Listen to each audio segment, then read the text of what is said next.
Good afternoon. Welcome to this meeting of the Board of Education. This meeting is being televised live on AACPS TV and streamed on AACPS YouTube channel. General information and protocols for the meeting are posted on the sign by the doorway as you enter the room, so please make sure you read these if you have not done so already. Please pause for the invocation. O God, we pray to administer that which is just in all educational policies, being ever mindful of your guidance, stir us to action with love, wisdom, and understanding. Please stand for the pledge. I pledge allegiance to the flag of the United States of America and to the republic for which it stands, one nation, under God, indivisible, with liberty and justice for all. Thank you. That brings us now to item 2.03, approval of the minutes. Do I have a motion? Madam President, I make a motion to approve the minutes as written. Second. Okay, I have a motion and a second. Do I have consensus? Thank you. Item 2.04, establish agenda order. Do I have a motion? I move to establish the agenda as printed. Second. I have a motion and a second. Do I have consensus? Thank you. All right. This takes us to item 2.05, the 2023 MoGABA Awards.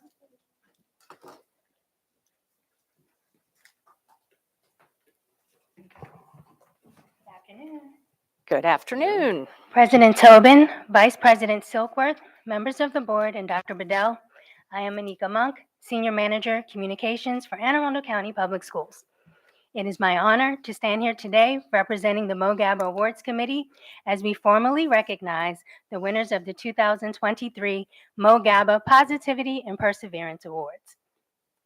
On January 26, 2023, families and staff around the county wore purple and orange, but more importantly, remembered and celebrated Mozilla Kingsley Gaba on what would have been his 17th birthday.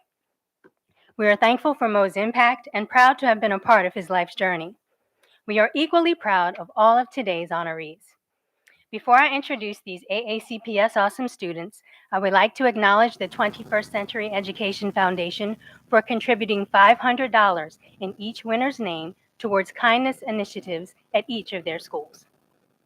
I'd also like to acknowledge the award committee members: Shirley Jackson Avery from School Counseling, Lynn Leach from Vision Services, Carol Ann McCurdy from Partnerships Development and Marketing, Samantha Reinhardt from Communications, and Naria Williams from School Performance. If you're here, you can wait. These individuals had a difficult task, as you can imagine, but I believe that I can speak for all of them when I say that it is truly an honor to be trusted with such a precious project. We received more than 40 impressive nominations, and there is no doubt that there are many, many more students who deserve to be recognized. To all of the nominees, please know that you are AACPS awesome, and your impact on your school communities makes us all stronger. And now the winners of the 2023 class of the MoGABA Positivity and Perseverance Award. To present the awards, we are excited to have Mo's mom, Sansi Gaba, and his longtime aide, Lynn Leach, here. I'd like to ask them to come up front at this time.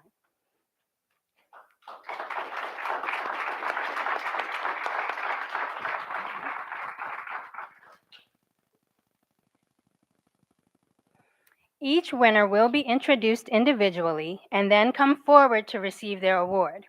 They'll take a picture with our special guests and board members, and then we will have the loved ones of our honorees take formal pictures out in the lobby at the meeting break. First to be recognized is the winner in the elementary primary category, who makes a grand entrance, Yoraldi Tejada Hernandez of Wa Chapel Elementary School. She's a new student to AACPS who is already making a positive impact. As a first grade student, Yoraldi shows eagerness to learn and is often the first to volunteer when her teacher or classmates need help. Yoraldi has endured difficult personal tragedy, but she continually shows up to school with a positive attitude and happy smile. Uraldi, your perseverance and infectious positivity are the definition of this award. Congratulations.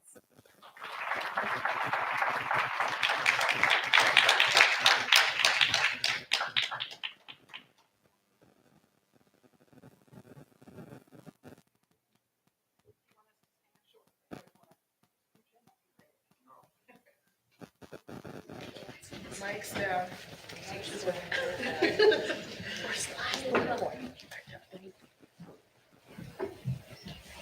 I'm gonna take a couple, okay?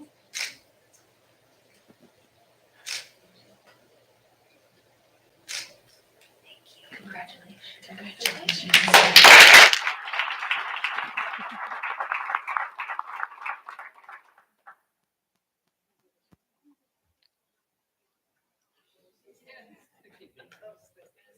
I need to sit.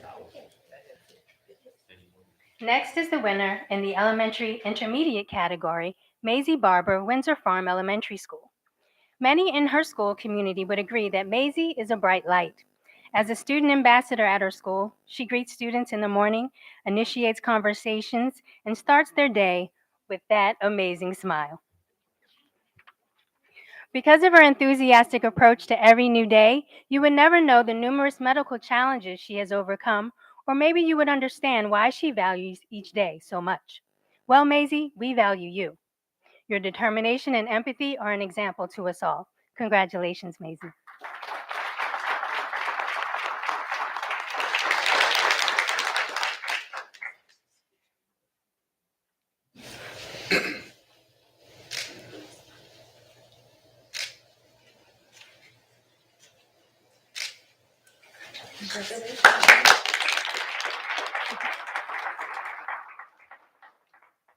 In the middle school category, Kate Reimel of Magathy River Middle School is a marvel, both the true meaning of the word and superhero. Despite health challenges that could be discouraging, Kate shows that she is much more than her circumstances. She holds herself to high expectations, and by doing so performs at an exceptional level in her classes, whether attending in person or via robotic assistance. Kate, your grace and fortitude is admirable, and we know that you will continue to excel. Congratulations.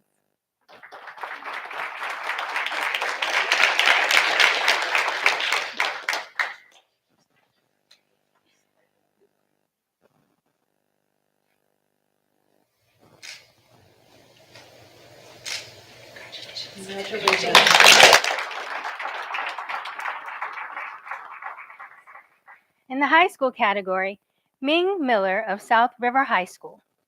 Ming's story of triumph despite debilitating beginnings, including painful health conditions and abandonment, is heartbreaking. Yet he lives by a simple mantra from which we should all take note. Just put one foot in front of the other. At a young age, Ming overcame many challenges by doing just that. With a limitless intellect and uncompromising resilience, Ming is sure to step into an amazing future. Congratulations, Ming.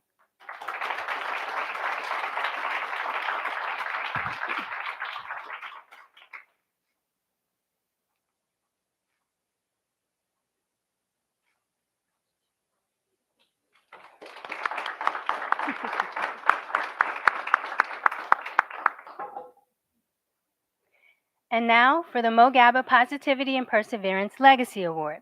This award is presented each year to a student who embraces the inclusion of all by supporting, encouraging, and advocating for their peers. This year's winner is Connor Barton Mullen of Monarch Academy. With one generous gesture, Connor has significantly contributed to the culture of kindness at his school. What started as him, a seventh grader, greeting a first grader every morning to help them have a positive start to their day, has grown into a fleet of 20 middle schoolers supporting and encouraging their younger schoolmates. This is just one example of his kindness, but his impact is clear and undeniable. Congratulations, Connor.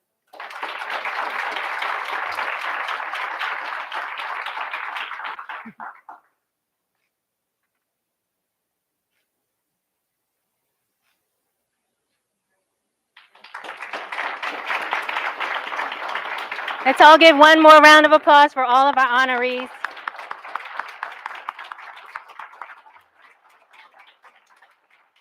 Just quickly to Sanzi, I will say that I'll say this every year, so get used to it. But we just want to thank you for sharing Mo with us. His light will never be dimmed. Thank you so much.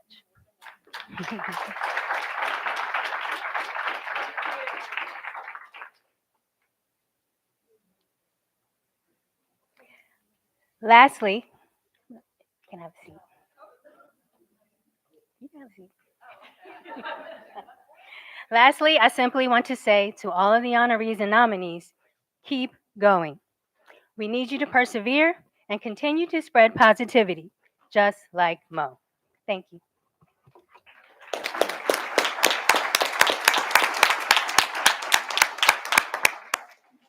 Thank you. And thank you to all the extraordinary recipients of this award and the extraordinary nominees. You make this world better, and I know you will continue to do so. So thank you for everything you are and everything you do. That brings us to some other recognitions. So now we will move to item 2.06, Educator of the Month.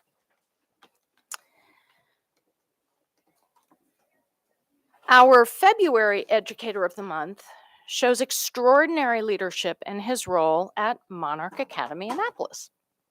He creates emotionally safe environments and encourages every student to share their thoughts and feelings. Nathan Fincher, Arts Integration and Social Emotional Learning Teacher at Monarch Academy Annapolis.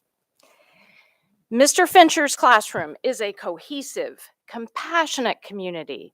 His students feel safe taking risks because they know they have his support and the support of their peers. His students are excited to come to school because he makes learning so much fun for them. He is always positive and energetic. Nathan is a supportive and encouraging teacher and colleague. He always creates a can-do attitude through words and actions, lending an ear and shoulder when it is needed. Not only does he promote a positive and professional work relationship, but he takes the initiative to remember unique qualities about others. Mr. Fincher has been a leader of several professional development opportunities for all staff, including the implementation of school-wide initiatives to address reading comprehension and math. He can be found walking the school grounds with teammates, greeting students, and engaging in walking meetings in order to promote physical well-being with his workmates. Nathan Fincher is described as an exemplary teacher and friend. Today, the Board of Education is honored to recognize you as the Educator of the Month for February 2023. Congratulations. While Mr. Fincher was unavailable to attend today's meeting, I believe the Principal Johnson, is here. And I would ask that Principal Johnson please come forward and accept the award on Mr. Fincher's behalf. Thank you.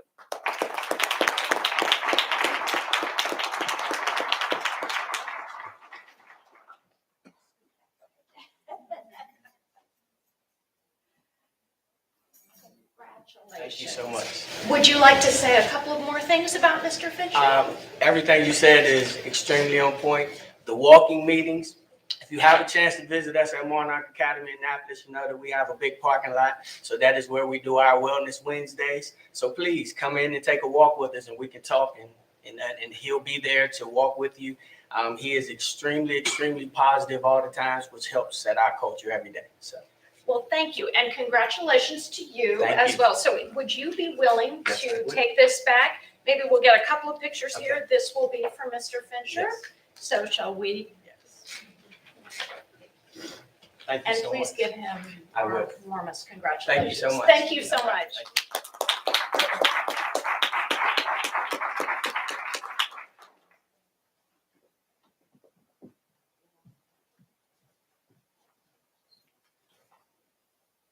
Okay, that brings us to item 2.07, Employee of the Month, Mr. McGrath. Thank you, Dr. Tobin. When the staff of Severna Park High School were asked to give specific feedback to deserve why she deserved this award, the accolades came pouring in. Quote, she is willing to drop what she is doing to aid you in the middle of your crisis because it might not be a huge problem for her to fix, but she knows that anything that stops tech from working is a crisis for you. Ms. Germanos writes, last year the drama department installed a screen in the main lobby. It was particularly complicated. Many attempts were made to work with the subscription company in the IT office at the central office, and finally was successful, due in large part to her persistence and capability. Who is this great staff member they are talking about? It's Miss Lisa Now, Technology Support Technician at Severna Park High School. Former Principal Patrick Bathurst said Miss Now continues to be an asset to the faculty and staff and students at Severna Park High School. She is simply fantastic at her job, but more importantly, she knows pure joy in carrying out all tasks. It is never a bother for Miss Now to help someone, and she always responds with my pleasure. Miss Now consistently completes all tasks in a timely manner, which brings happiness to those in need. Miss Now is highly organized, is extremely knowledgeable, and is a hard worker and team player. Miss Now, you are simply the best. It was difficult to pick just one specific example of your awesomeness, so for these reasons and many more, the Board of Education recognizes you as the February 2023 Employee of the Month. Congratulations. Would you please come forward to accept your reward?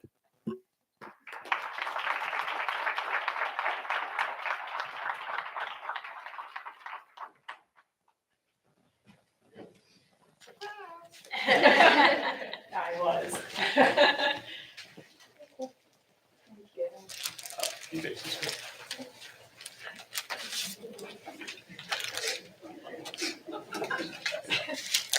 So how did they get? How did they get you here? A meeting with Wendy Harris and Jennifer Austin to discuss technology.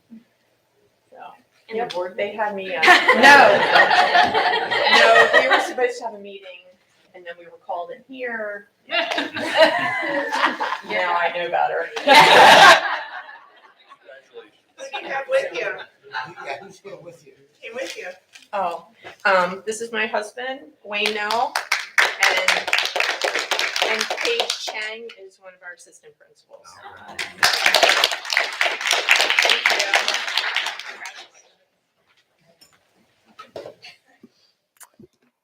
Thank you. And now we move to item 2.08, Volunteer of the Month. And I should say, when we complete this item, we will take a few minutes break to go out and get photographs with the various winners. So item 2.08, Volunteer of the Month, Ms. Frank. Martin Luther King Jr. said, "Life's persistent, and the most urgent question is, what are you doing for others?" This month's Volunteer of the Month can answer that question every day through what she does for students, staff, and the community of Chesapeake Cluster. Miss Eva Reynolds, the Board of Education is thrilled to honor you as our February 2023 Volunteer of the Month. Principal Jennifer Carino describes Miss Reynolds as the epitome of an outstanding volunteer.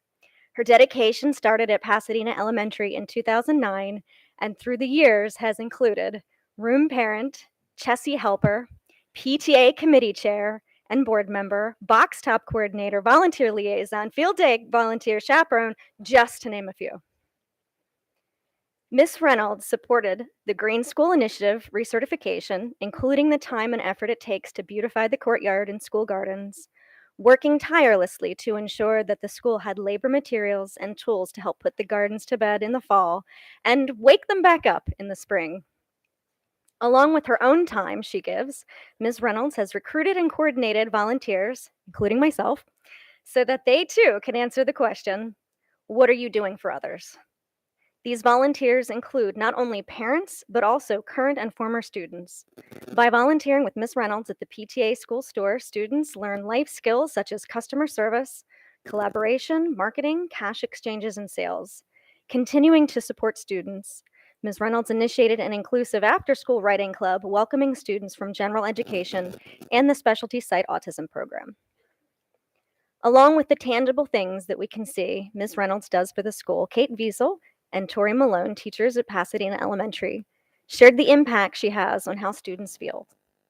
She carries around a Mary Poppins bag full of things to make the students smile, such as extra read-alouds, crafts, games, and gold stars to showcase students with exemplary behavior. Eva makes every student feel loved and special. Her commitment to do for others expands to the Chesapeake cluster, including supporting the cluster initiative, Don't Press Send, and advocating on behalf of the students for the hashtag School203 and You Matter initiatives. Her impact in the community and the cluster is far-reaching, and this description of all she has done doesn't even scratch the surface. We would need hours to talk about and celebrate all she does for others. Ms. Reynolds, Pasadena Elementary School, and the entire Anne Arundel County Public Schools community is blessed to have such a dedicated volunteer, and we thank you for your service. Would you please come forward? It is with great appreciation that I would like to present this Volunteer of the Month bell and certificate as a symbol of our appreciation.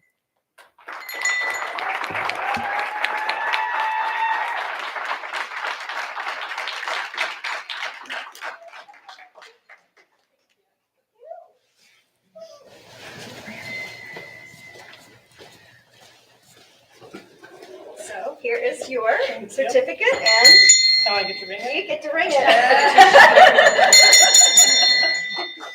Thank you. So how did they get you here? Do I have to answer? Yes, everybody has to answer. A mixture of, let's see, deceit and begrudgingly on my part. But, a lot of surprises and a lot of people I'm very, very mad at. So I'm gonna. I started planning some of my revenge on the way here. And I started planning the rest on the way home. There you go. And I know, I see Julie, I see Amy, I see Mr. Goodman, I see a couple folks back there. A lot of guilty faces. So, good job.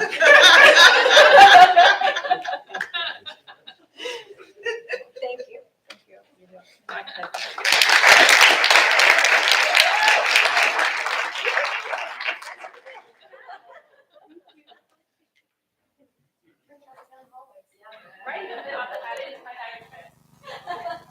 Thank you and congratulations. So we will take a few minutes break, go out to the lobby, and we will have a moment to take some photographs with board members and the superintendent and the nominees. Thank you.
All right, welcome back, everyone. All right, so this brings us to item 4.01, TAC report. Ms. Disney Bates. I'm sorry, we have no public testimony today. I should have noted that. Apologies. I really thought those people were all here to see me speak. Guess not. Guess they had other reasons. All right, fair enough. All right, well, good afternoon, Dr. Bedell, Dr. Tobin, Board of Education. In case you've forgotten me, because it's been a bit, I'm Nicole and I'm the TAC president. I can't really say new anymore because it's been about 6 months. Nearly 6 months ago, I was welcoming Dr. Bedell to Anne Arundel County. and asked for us to, as I quote my favorite TV show from college, Grey's Anatomy, to become each other's person. If you haven't watched Grey's Anatomy, highly recommend. And how, while things are challenging, our boat, which happens to be my very favorite metaphor, our boat is still floating along. The hard work in these last 6 months is starting to show. The reduction in bright space expectations to allow our teachers latitude in letting our teachers decide the best way to teach and allowing our teachers the best way that their students learn. We work together to find ways to support our special educators and related service providers, and hopefully that will be fully implemented soon. And just like my favorite thing to do in speeches, tell you a story. So in my house, I have 4 kids and 4 cats. It's a long story on how we ended up with 4 cats, which I'm happy to share on another day. But yes, we have 4. And my 2 oldest girls, they feed the cats. They both like having the opportunity to feed the cats, and most days, it's great. And the 2 girls feed the cats, and it's easy, no problem. And some days, it's much harder. We have 1 girl cat, and she refuses to come eat. She needs extra love, she needs bribery to come downstairs to eat her dinner. And my 2 girls, they have a harder time getting along to finish their goal, which is to feed the cats. And just like that, our working together has not always been easy. But it is important, just like feeding the cats. We have had some schools, like my girl cat, that have needed some extra attention. And our collaboration has led to an open and honest conversation with the school staff about where the school is and ways that we can move forward. I realize that it's not always easy to say out loud that we're not the most competitive school district in the state and that we need to make AACPS even more awesome. So, as our boat, which thankfully continues to float, and as time moves on, and we work together to confront the challenges that exist in Anne Arundel County, we will be better together. Thank you, and I look forward to continuing to work together to be each other's person. Thank you again.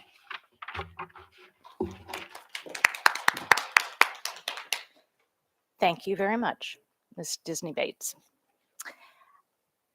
All right, that brings us to item 4.02, the PTA report. Ms. LaVaughan.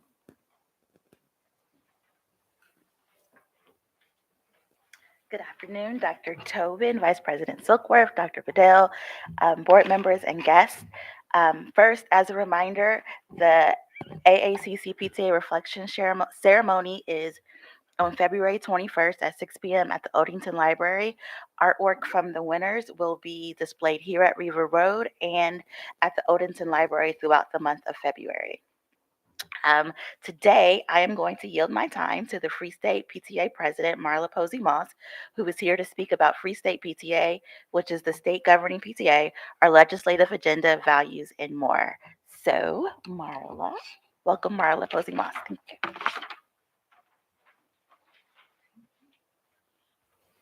Welcome, Ms. Posey Moss. Thank you. Thank you. Much appreciated. Thank you all for allowing me to visit with you today.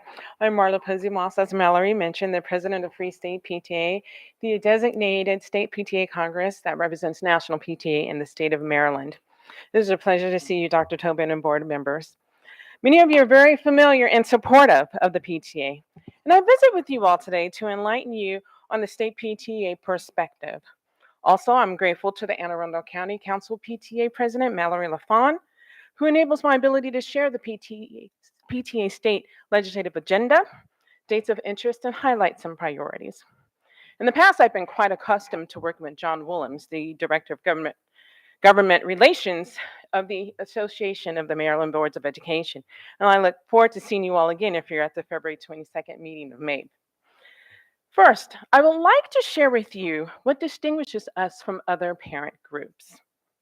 As the largest child advocacy association in Maryland with over 50,000 members, the Free State PTA values collaboration, commitment, diversity, respect, and accountability. As we build through the COVID-19 pandemic, The state PTA works with the constituent PTAs on a myriad of issues ranging from leadership training, administration of programs, adherence to financial guidelines and government documents, promotion of partnerships within community, and welcoming all those who believe in the mission of PTA. A critical component that underlies our work as a PTA family is equity, diversity, and inclusion. The PTA realizes that a strong education of DEI is very important for our children, their families, and school communities. And we realize too that a successful education is attained when diverse voices, perspectives, and experiences are infused in acquiring knowledge and learning in classrooms, executing policies, and conducting professional development. And achievement is improved when the implementation of education is tailored with the proper resources to meet the needs of students. That is equity. And as a state president of this association, I believe strongly in the quote of Benjamin Franklin when he stated that, quote, "The only thing more expensive than education is ignorance," end quote. We all pay a hefty price, economically, socially, and psychologically, when education and the implementation of it is devoid of equity, inclusion, and diversity. And even more timely, with the recent recognition of the celebration of Dr. King himself, he stated that, quote, "The function of education is to teach one to think intensively and critically. Intelligence plus character. That is the true goal of education," end quote. Membership to PTA is always open, even to individuals who do not have children within schools, to parents of non-public schools, to members of the community, and of course yourselves as policymakers. And on the note of policymaking, annually, the Free State PTA develops a legislative agenda of which I hope you received a link. It is on the landing page of our website, fspta.org. At the root of the legislative agenda is parental involvement and advocacy for all students, their families, teachers, and school communities. The PTA mission is to make every child's potential a reality by engaging and empowering families and communities to advocate for all children. I'd like to share with you just a few legislative bills upon which we provided supportive legislative testimony before the Maryland General Assembly.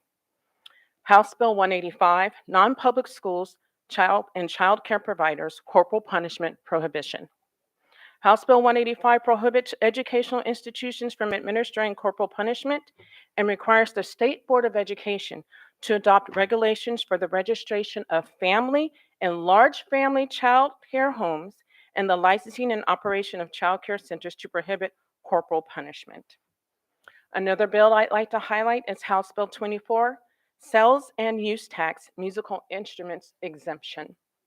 This is proposed legislation that will change the law so that the sales and use tax does not apply to the sale or rental of musical instruments to be used by any student who is enrolled in an elementary school, secondary school, or post-secondary institution, or registered with a local school system as receiving home instruction.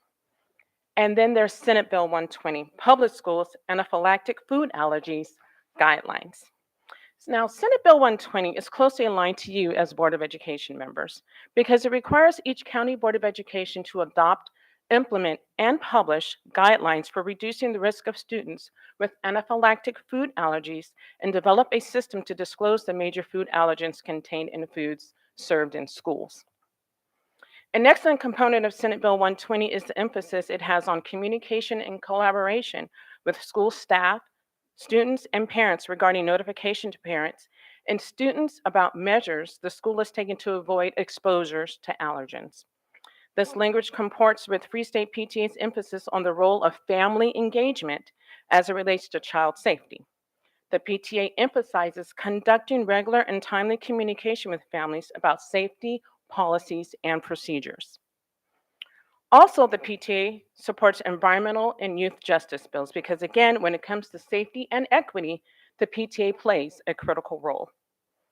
In closing, if you haven't already, I invite you to coordinate with Mallory LaFawn, the Council PTA President of PTA, to join a local unit PTA.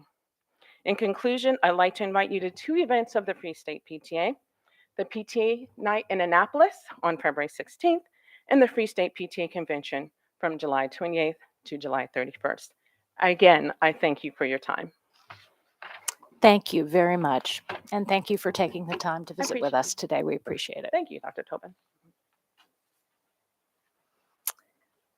Okay, that brings us to item 4.03, the President's Report. I have a few thank yous to make today.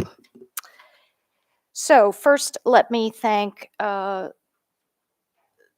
the staff, Dr. Bedell, the board members, all of whom attended the event at Severna Park High School on January 23rd for a community conversation. And thank you to Severna Park High School for hosting us. Thank you also to those who came out to our budget hearings on the 24th and the 26th. We appreciate hearing from the community and the individuals who have made the effort to come and share their thoughts with us as we continue to gather information prior to making our votes on the budget.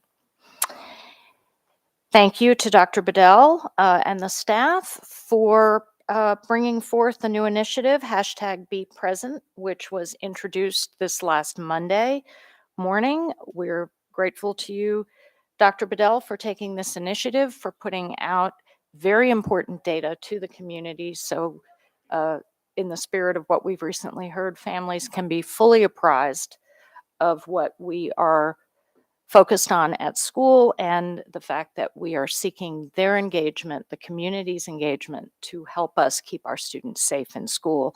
I also want to extend our thanks to County Executive Pittman, Mayor Gavin Buckley, and Colonel Sapp of the Fort Meade Garrison for attending and for their support as well.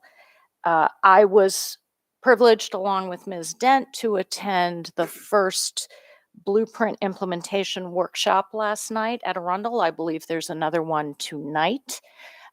This was very helpful. I will remind the public that this is, in fact, a once-in-a-generation opportunity to weigh in on the implementation of the plans for this landmark legislation that will have huge impact on every student and for years moving forward. So if you can come out tonight, or you can attend one of our virtual sessions, and in fact, the session last night and the session tonight, I believe, will also be recorded. So for those who were not able to attend in person, it's possible to view those at your leisure and also to provide input. Finally, I would like to alert the public again. I know this has been announced publicly, but at the board's workshop on February 13th, we will have a session after the workshop beginning at 7 p.m. in this boardroom on February 13th, a town hall, at which time anyone who has anything they would like to testify before the board on can come and do so. The usual rules apply with regard to time limits, etc. It's possible to sign up online as usual. Those details are all available on our website. But I encourage the public, please, to come out. This is an opportunity to let us know what you think we need to know on any subject that is of concern to you. And so that concludes my report today. Thank you. And again, I just want to make one final thank you to the staff. I know, Dr. Bedell, you completed your learning and listening tours.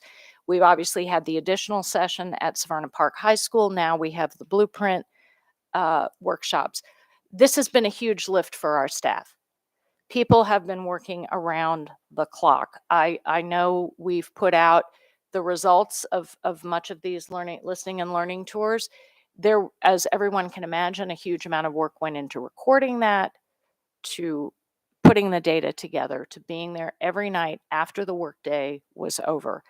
I just want to extend my thanks, and I believe the thanks of the board, to the staff for taking on this huge task, and to say it is much appreciated. I think it brings tremendous value to our work going forward. So thank you to everyone.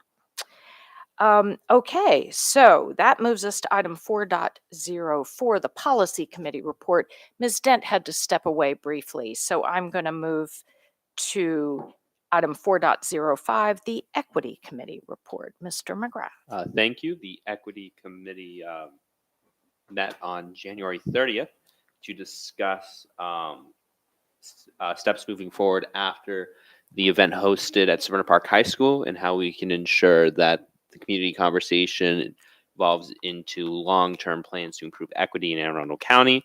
The primary topic of conversation was starting a new program to recognize students who do work in their schools to improve equity. The original idea came from Ms. Corkadell, so I just want to recognize that aspect of it. And we all discussed it, and we're very excited to see how it shifts and changes and just find ways to encourage students to make their schools a better place. And it was just a great conversation. Our next meeting is on February 28th, and I look forward to getting back to work. Thank you. Thank you, Mr. McGrath. Dr. Bedell, item 4.06, Superintendent's report. All right. Thank you, Madam President. I wanted to just start off by saying today, this was just a wonderful experience for me. The students receiving that award and really trying to keep the legacy of our student who passed away. I think he was 14. And so to be able to do that, I told the mother that this was a moving event for me, and then to think about the work that some of our students are doing. And I just hope that there are opportunities for us to continue to push more of us becoming a lovable or a loving in kindness, a more tolerant organization. And I think it really does. Those kids give us a prime example of what could be, despite limitations that they have that are beyond the control of them. And I just think that we just have a huge opportunity here to seize this moment of where we are right now as a school district. So when we talk about the incidents that have occurred in several of our schools, how do we move forward and how do we make sure that we don't have repeat events that kind of paint a negative picture on us? And I tell people this, at the end of the day, right, we can fix and we can address these things, right? And a lot of these things are systemic. And I'll say this publicly, right? This isn't about pointing out a single race or pointing out single individuals, right? Because we have to address the system as a whole. When you think about how race plays out, when you think about how discriminatory acts play out, it is a system that we have to attack. And in order for us to be able to do that, when you start soloing out individual people, individual races or individual genders or things of that nature, people begin to check out and you won't get anywhere.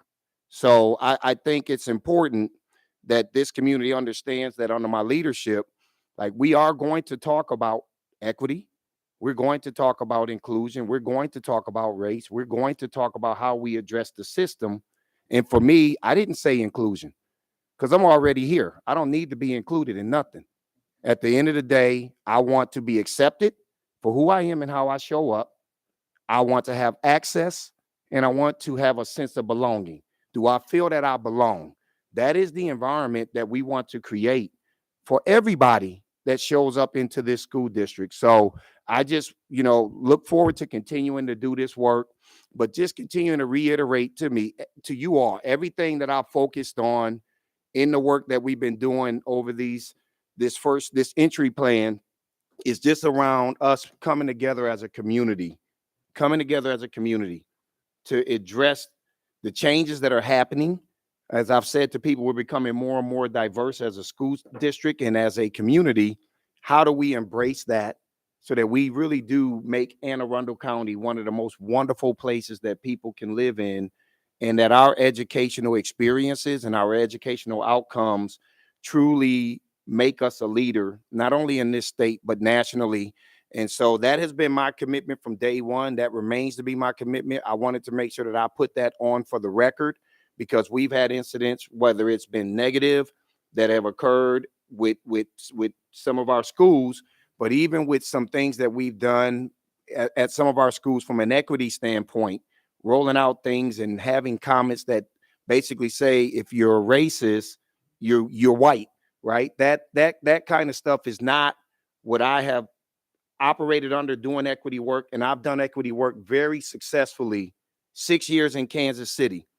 And when you do it right, everybody leans in, everybody participates, and the kids win in the end because you've done it the right way. So I just want to reiterate that. Like, we're not here to isolate anybody. We're not here to put one group against another.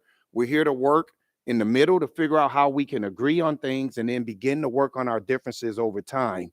And that's my commitment to this community. That's my commitment to this school board. And I just wanted to make sure that I made mention that. Next slide. This is huge. And one of the things that I wanted to put on for the record is this is not something that a lot of people would put out. We just don't, putting out some of your ugly data can come back to hurt you one day. It can be used to weaponize you. But I told my team, if we want to go from being a good system to a great system, and even as I talked to the board about this initiative, we have to put the ugly out. People have to know when you are struggling and where you are struggling so they can lean in. And I think this is an opportunity for us to open up our arms to the community. Our goal at this point, we have a contact person, and I don't think it's appropriate for me to say the name right now until we iron out a few more things, but we have a contact person inside of the district. We're going to have launch an email address. I think it's going to be called bepresent@aacps.org. That will be coming out in the near future. We already have people who have volunteered, not only to just be a part of this, but to help us organize it so we can handle the bandwidth that's coming our way. So there's a lot of interest in people in this community saying, yes, we want to wrap our arms around our schools. We do not want to be the next school district on national news because of a shooting that has occurred on our campus. And we want our kids to go to school in a barrier-free environment. They shouldn't be bullied. They shouldn't be scared. Teachers shouldn't be scared to go to school. And we think that coming together as a community with this initiative, #BePresent, we think it will allow for us to once again be a proactive school district with these matters. Next slide. As we've stated, we now have available online all of the information that we've gotten from the 16 listening and learning tours that is available for anybody to go in and read and just kind of hear what people think about our system. Additionally, we are still allowing for people to contribute additional input. We are working on our post-entry plan, and that post-entry plan will come out in the near future that will highlight everything that you saw in those first 5 goals, what's been learned. It'll be a nice polished document that clearly allows for people to understand the direction that we're heading in as a county. And then, as I've said before, from that post-entry plan, we will begin our strategic planning process. The goal is to start that in May. So as we think about these 5 goals, we'll probably begin to remove this from our slide deck because I think people should know what the 5 goals have been at this point. So we'll probably remove it and we'll start focusing on strategic planning and things of that nature moving forward. Next slide. Here's our transportation update. As you can see, 48 bus driver vacancies. It's kind of been static in that range here over the last board meeting or 2. We have 55 potential drivers in training. We are still relieving overcrowding, working on building our bench for contractors and our bench for our in-house transportation. So wanted to update you all on that. And then finally, just a quick update on redistricting. It's important because we're getting ready to launch our instrument to get input from the community. I have said all along that the options that are available and the options that I would support is a 2-phase redistricting process. So many people have seen this already, where we look at the northern redistricting and then the southern being a part of phase 2. Here is our timeline. the public release of the Web 2 will take place February 8th, I believe.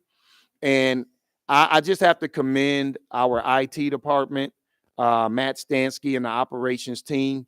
When you all go in and look at this Web 2, it is a beautiful, beautiful instrument that will easily allow for people with the click of a button to understand potentially what redistricting could look like based on the options that have been presented, right? And so I think it'll allow for people to give feedback, give real-time feedback, and help shape the decisions we make. And then that will go through May 31st, as you can see. And then as we continue to move on, then the second phase of this would begin for implementation of August 26th, will begin in 2025. February, the public release 2 will come out, and then the same process works through as you see here for the Southern redistricting schedule. All right, and that actually concludes the superintendent's remark. I thought we had one more slide. All right, thank you, Dr. Bedell. I have a couple of lights. Ms. Ellis. Thank you. Dr. Bedell, I was struck by you leading with the positivity of the MOGABA Awards. And I just had to say a few words about this, and this really is personally to you. So the MOGABA Award began with our colleague Candace Antwine, who was very passionate about recognizing this truly passionate student of ours. This began before his passing, before any of us knew we were going to lose Mo. And sorry, she felt very, very strongly about recognizing such positivity. And so I was struck in that moment hearing you talk about it, and I wanted to let you know I have every confidence that Miss Antwine would be extremely proud to be sitting here with you today. She would be so proud of this board for bringing you here. And so I just had to share that with you. She was a special person, and I know I'm going back through the search process in my head, and she would have been very enthusiastic about you. So thank you. Thank you. Hear, hear. Ms. Corkadell. Yeah.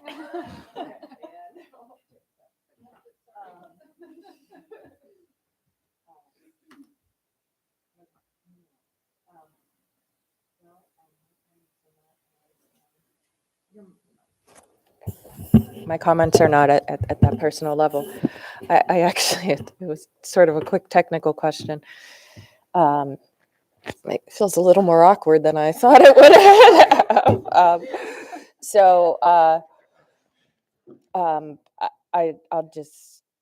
I'd like to echo what Ms. Ellis says, and I could not have said it more eloquently. So thank you. Miss her.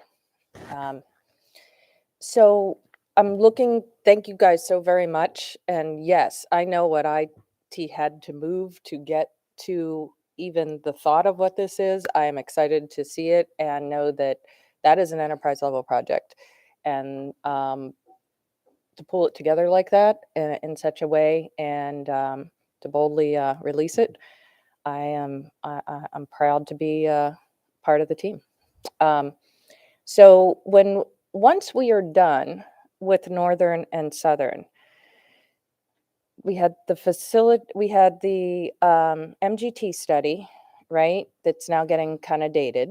We're in that end of its 10-year life cycle. Are we going to require does the state require an MGT study? In other words, like, it seems like we're going to have a lot that we sought independently now at our fingertips, and will be better positioned to do our strategic planning, because that's separate than our master plan and stuff. That's what leads to it. So I was just curious how that'll look in the out years looking ahead. Thank you. For the record, Matt Stansky, Chief Operating Officer. So answer the question around the mandatory, is there a mandate? There is not from the state to do a sort of a comprehensive look. But I do think, as you pointed out, the MGT study is closing in on 10 years old and would be warranted. But I do think it would be prudent to probably complete the redistricting process before starting that study, or maybe starting it during the second half of the phase 2 of the redistricting. But we do need an updated facility condition index. I think there are probably some additional metrics we might want to look at moving forward, given what the blueprint is requiring, given what our strategic plan, whatever our strategic plan is, and how we need to look at the use of facilities differently than how we do now and how we did back in 2016 when the original MGT study was conducted. Okay, yeah, because I know that was a tool that was utilized, particularly with the state funding of our capital improvements program and the like. And I know that that's going to have to kind of sit there a little dated for a while. So I just wanted to make sure I understood that I'm Yeah. on the same page. I think you guys Yep. are. And I do think it's important to note the state has now their own facility condition index that they use statewide to compare cross district. That is strictly just condition, age of the facility. Whereas the MGT study, at least in my view, will need to go a little bit deeper into how we use facilities, where they're located. Equity, I think, should play a factor in whatever metrics we determine that study needs to consider when moving forward and when determining what gets revitalized, what needs to be built new, and where our county demographics are moving over the next decade. So let me just chime in and kind of add on to what you're saying, because the MGT study, you're absolutely right. It will help us, understand how we need to address any deferred, capital maintenance or capital project maintenance. But I would say this too, like, to do an audit like that, which is very extensive, to me, it would be important that we have a strategic direction, that we kind of have some idea of what our instructional framework is, because what you don't want it to just be about facilities. I think the facilities and any assessment that we do of facilities should respond to the academic vision, and the building should be shaped around this futuristic vision that we want to have when we talk about how we want to innovate our schools. What does potential school space look like? How do we pivot? But if we don't have, our strategic direction, we don't have what our instructional framework will be, people don't understand all of that, then it just becomes about facility and not a bigger picture of how the facilities support teaching and learning, which is our primary focus that we should be having in any decision that we make. I'll just say I'm very excited because this is the way it should work. This happens a lot. It's the nature of the business, but by the time you get to it, I was hearing testimony last night, and it's great, but it was based on testimony of a 20 plus year small area plan. And when you start to get that, it deviates from your ability to fulfill your goals and plans of the current. So I'm happy to see that we're going to complete that cycle. And I would encourage completion of both North and South first, because that truly gives us our situation on the ground, what our scenario is. And then by then, we'll hopefully have more information from AIB and the state as to how much and to what extent we're going to need to prepare for pre-K from a facilities perspective and some of our career and college ready stuff. So thank you very much for clarifying that. Yep. No further questions. Thank you. Dr. Chow. Thank you, Ms. Corkadell. Dr. Bedell, I had an additional question I wanted to ask you regarding the redistricting portion of your report. And I also want to remind the public as we go through this, what's being put up on the web with this tool that I'm very excited to see based on what I'm hearing, are two possible scenarios that have been discussed with the board based presumably on an initial look. But I think it's important as we move forward because, again, to remind the public of the timeline you've been showing us, your recommendation will not be coming to us until July. Correct. And the proposed time for a board vote is November, right? So everything that's up right now is, as I said, possible scenarios. I think it's important for us as a board and for the public that we be able to assess these scenarios in the context of the data and information on the full county. And the reason for that is I think we're going to be examining, at least I will, and I suspect from comments by previous comments by members, just exactly where those lines are, right? We've got a proposal, but we know there's overcrowding in various parts of the county, and I need to have the full data in front of me to assess on its merits what makes sense. And so I would like to request from you and your staff, when available, to add that data of the full county to the information that's available to us and the public. Yes, Madam President, I think that shouldn't be no problem. It will probably take a couple of months to get the information, and as I've said from day one, we really want to be as transparent as we could possibly be. Being able to provide data so people can understand the pressure points, maybe generate some context around why the current options that have been presented. And I know that this will probably have some people thinking, well, are you all going to move forward and do the whole district? And I've been very clear, like as far as my recommendation as a superintendent, the amount of stress that I think it puts on the system really concerns me. Like, we have to look at doing this in a phased process, right? And I just want to make sure I reiterate that so people don't think that I'm backpedaling on what we presented a couple of months ago. However, with putting this information out, I think the data will also help shape how we make the decisions in terms of what the recommendations will be presented to the board, and then eventually the board making their final vote. And then it won't be any surprises, in my opinion, when it's time to do phase 2. So we will work to get that information to you all. And I think we said a couple of months, if I'm not mistaken, right, Mr. Stansky? Yeah, that works. All right. Thank you. I really appreciate that, Dr. Bedell and Mr. Stansky, and I appreciate the incredible work of the staff on this. I know this is a heavy lift, and I think this will continue the move that has been going forward towards the greatest possible transparency for everyone involved. Ms. Ellis, I see another light from you. Should be no surprise on this topic, but I just want to sort of, well, first reiterate the gratitude. I know we're all in this together. It's going to be a big undertaking.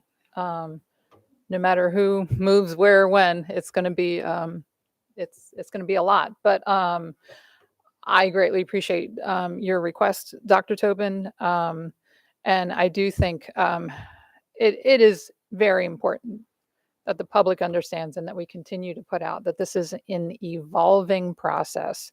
And if we were to go back to the slide that showed the North and the South, that's just sort of an envisioning where we are right now, and where this looks to be going. But once we have all that data, some of those lines could change, right? It might not necessarily be in the district's best interest to do a simply North and South. We don't know what the data is going to show, but it is the best that we have right now. And that the important thing is that everyone lands where they should be when all is said and done. And the public just has to be aware that this is an evolving process. So thank you for the request, Dr. Tobin, and thank you for your willingness to, Dr. Bedell. And I do think it's important to just mention for the community that we are working with the consultant. So ultimately, to make sure that whatever we present out in a couple of months, that is with an outside entity that's working with the school district, that actually worked with the first phase. I believe this was sanctioned, ordered by the board some time ago with that particular partner. All right. Okay, thank you. All right, I am going to move. As I said, Ms. Dent had to step away. I will simply say I will take the liberty of, with regard to item 4.05, as a member of the policy committee, just saying that we met yesterday. A very short meeting, actually. A couple of policies coming forward, but I don't think anything of any unusual merit to discuss. And the next policy committee is scheduled for Tuesday, March 7th at 3 p.m. So thank you. So that moves us to section 5, consent items, award of contracts. Let's bundle those if we can. Do we have a second? We have a second. Okay, do we have a vote to bundle? Ms. Shawhan, Aye. Mr. McGrath, Aye. Mr. Silkworth, Aye. Ms. Frank, Aye. Ms. Ellis, Aye. Dr. Tobin. Aye. Motion passes 6-0. Thank you. Dr. Bedell. We are under administrative appointments, 6.01. No, 5.01. 5.01. Oh, I'm sorry. Let me just pull that up. The superintendent recommends that that the board authorize items, the award of contracts, items 5.01 through 5.07 as presented on the agenda. Okay. So moved. All right, seeing no lights. Ms. Ms. Howell. Shawhan, Aye. Mr. McGrath, Mr. Silkworth, Aye. Ms. Frank, Aye. Ms. Ellis, Aye. and Dr. Tobin. Aye. Motion passes 6-0. Thank you. That brings us to section 6, action items. Item 6.01, administrative personnel appointments. Dr. Bedell. Thank you, Madam President. The superintendent recommends that the personnel listed on the attached sheet be promoted and or appointed. Jeffrey Hagan, Construction Manager of Facilities, to Supervisor of Planning, Design, and Construction Facilities.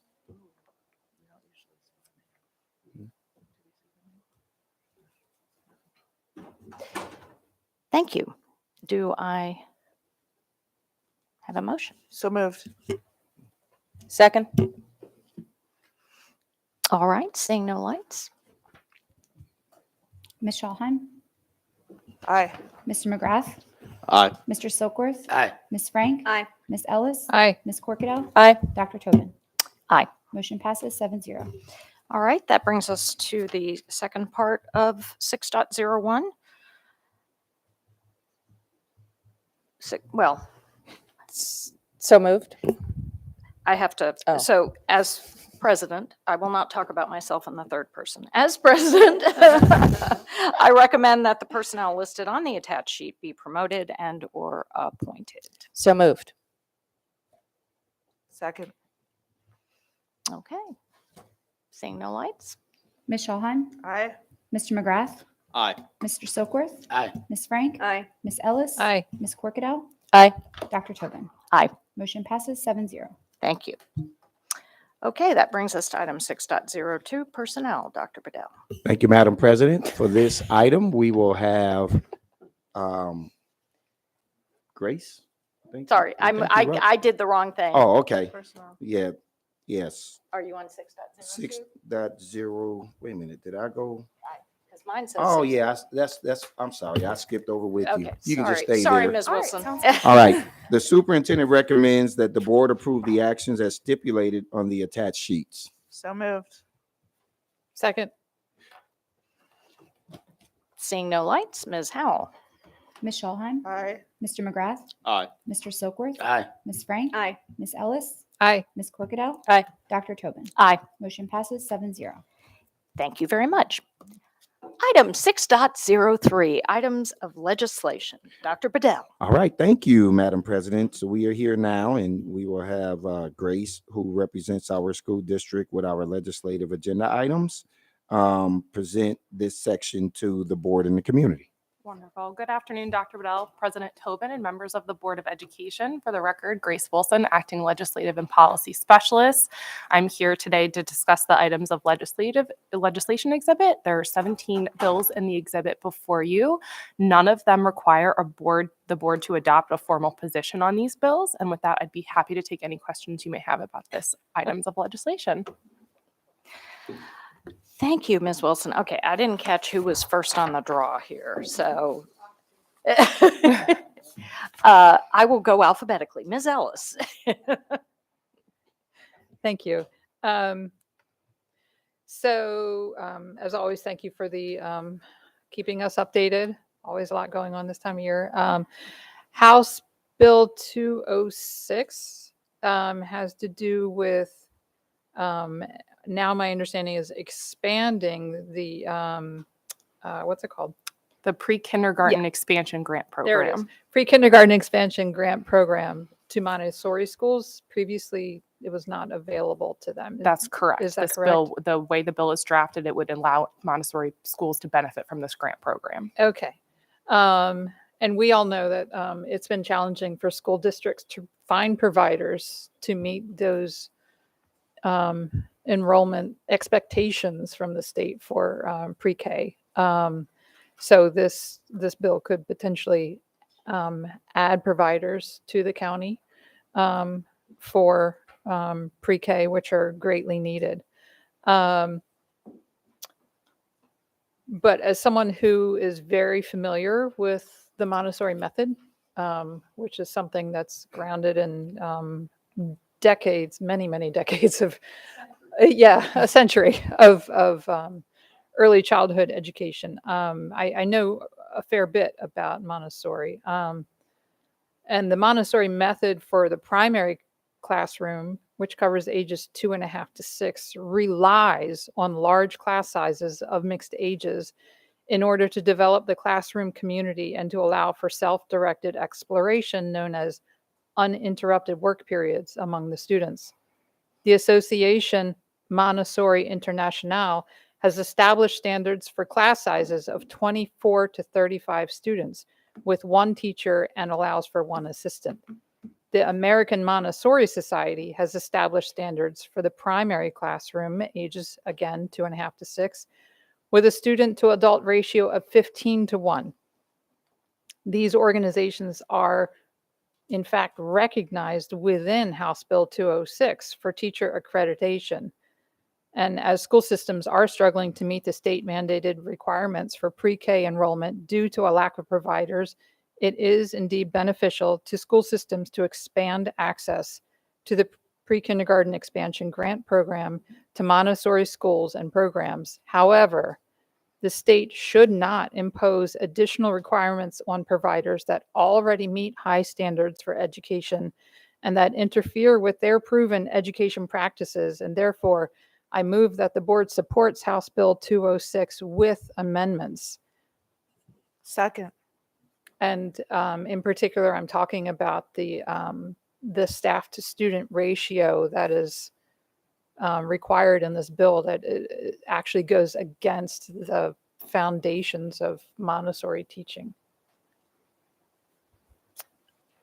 Okay, so we have a motion and a second. Are there any additional comments or questions on this motion? I would like to just say a word. As many know, I served on and I chaired the board of a Montessori school that served children 18 months to 15 years. And it was in fact accredited by the Association Montessori Internationale. And the fact remains that, in support of what Ms. Ellis has said, if I were serving on that board today, I would recommend to that school not to partner with this system for exactly the reasons that Ms. Ellis has stated because it fundamentally interferes with the pedagogy. And to Ms. Ellis's point, if the legislature is going to accept certification and training by that same group, for example, what's known as AMI, then to contradict that seems problematic on many levels. So I would just like to say I'm very much in support of Ms. Ellis's. I understand that, you know, none of us are pedagogical experts, but I do think we need, from the perspective of what's workable for our system in getting the best kind of partnerships we can, we need to make clear as best we can to the legislature that this needs to be refined. They need to understand better what they would actually be asking, and why, and that these are not arbitrary you know, these are not arbitrary. You'll get, yeah. I am so sorry, everyone. We don't want to lose a student as we're, yeah. Sorry, it not nothing that anyone said. It was just it went down the wrong okay. tube. That these are not arbitrary determinations of ratios that can simply be sort of modified to get closer to what we use, and they are not negligent in this. You know, it's not that they don't understand why there's a certain ratio in other settings. So those are just my comments in support of Ms. Ellis's motion. So are there any additional comments to this motion? Thank you, Ms. Dr. Ellis. Tobin. You definitely clarified, I think, hopefully for some others. Thank you. No.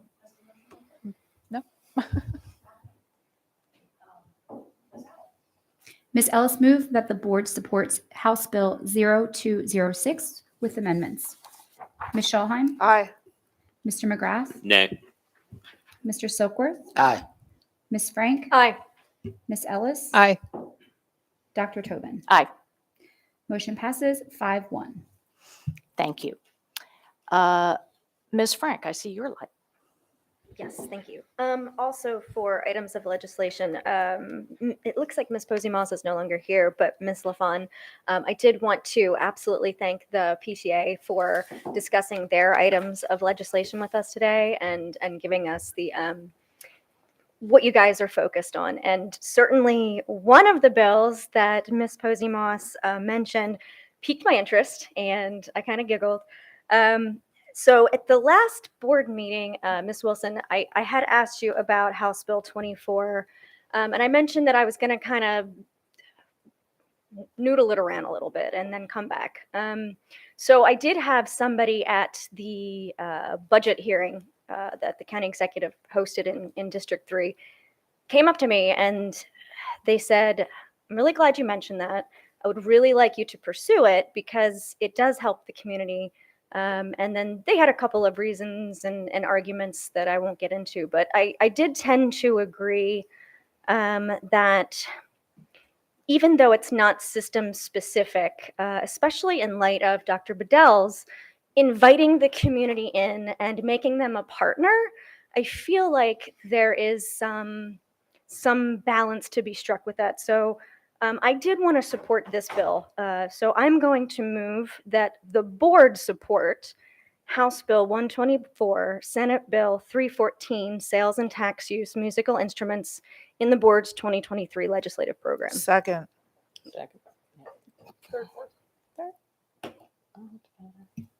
Okay, so we have a motion and a second. Ms. Ellis, I see your light is on. I see it's off now. Are there any additional comments to this motion? Questions? Okay, Ms. Frank, do you have any additional comments? Yeah, just if you could, Ms. LaFawn, let Ms. Posey Moss know that we have absolutely heard her. I will review the other items of legislation more carefully, and certainly very much appreciated that you know, the PTA is partnering with us, and we would love to, you know, continue that. Thank you. Okay, seeing no additional lights, Ms. Howe. Ms. Frank moved to support House Bill 124, Senate Bill 314, Sales and Use Tax Musical Instruments in the Board's 2023 legislative program. Ms. Schallheim? Aye. Mr. McGrath? Aye. Mr. Silkworth? Aye. Ms. Frank? Aye. Ms. Ellis? Aye. Ms. Corkadow? Aye. Dr. Tobin? Aye. Motion passes 7-0. Thank you. So I would just, before I believe we conclude this section, I also want to add my thanks to you, Ms. Wilson. As always, this is a crazy time of year. It is. And I just want to say how delighted I am to see our position of support to House Bill 0056, Public Schools Dual Language Education Teacher Certification Program Implementation and Study. Obviously, I am thrilled that we will be beginning our first dual language enrollment program this fall at Tyler Heights Elementary. And I'm delighted to see this piece of legislation, and I'm delighted to see that we're supporting it. So thank you. Of course, we're very excited about it as well. Yeah, excellent news. All right. Any other questions of Ms. Wilson? Okay. Dr. Tobin? Yes. We have to vote to approve the two amendments. Oh, amendments to the, got it. Okay. Thank you. So we need a motion. So I move to update our 2023 legislative program No. as, well, I'm already getting cut off, so I'll just stop talking. What? We're trying to pass a motion to approve. or Yeah, we're- I just saw motion, movement from him. We're trying to present a motion to approve the amendments just made to the legislative program presented to us, right? I mean, items of. Madam legislation. President, may I just suggest we stand at ease for a minute? Sure. So staff can take care of this. Okay. We'll recess for a moment. Thank you. No, we're good? No?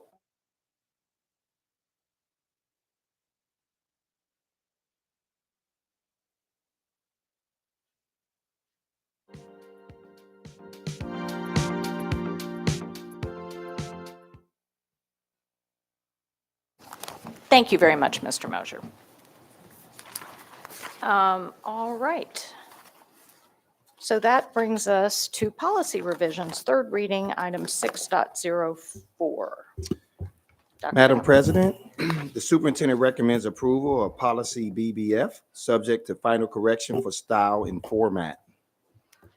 Again, for the record, Grace Wilson, Acting Legislative and Policy Specialist, Policy BBF, Board Internal Auditor is before you on third reading. Substantive revisions were made to this policy on second reading, and the policy was posted for an additional public comment period accordingly. There were no public comments received during this additional public comment period. Adoption of the policy will also be accompanied by the rescission of policy DDD, Internal Audit Office. And with that, I'll take any questions you have regarding this policy. Thank you. Ms. Corkadell. When appropriate, I am happy to make the motion. Okay. Seeing no other lights, Ms. Corkadell. All right, then, that was quick. Now, third reader should be. I move to adopt the draft policy BBF as presented. Second. Okay. Seeing no lights, Ms. Howell. Ms. Schallheim? Aye. Mr. McGrath? Aye. Mr. Silkworth? Aye. Ms. Frank? Aye. Ms. Ellis? Aye. Ms. Corkadow? Aye. Dr. Tobin? Aye. Motion passes 7-0. Thank you. Thank you, Ms. Wilson. Okay, that brings us to item 6.05, South River High School Deed of Easement. Dr. Bedell. Madam President, the superintendent recommends approval of the South River High School deed of easement. Second. Okay, we have a motion and a second. Seeing no lights, Ms. Howell. Ms. Schallheim? Aye. Mr. McGrath? Aye. Mr. Silkworth? Aye. Ms. Frank? Aye. Ms. Ellis? Aye. Ms. Corkadow? Aye. Dr. Tobin? Aye. Motion passes 7-0. Thank you. All right, that brings us to section 7, review items. 7.01, award of contracts. Are there any questions concerns? Okay. Seeing none. Move to adjourn. Is there, okay. I do not seem to see any lights. Okay. I believe we're adjourned. Thank you.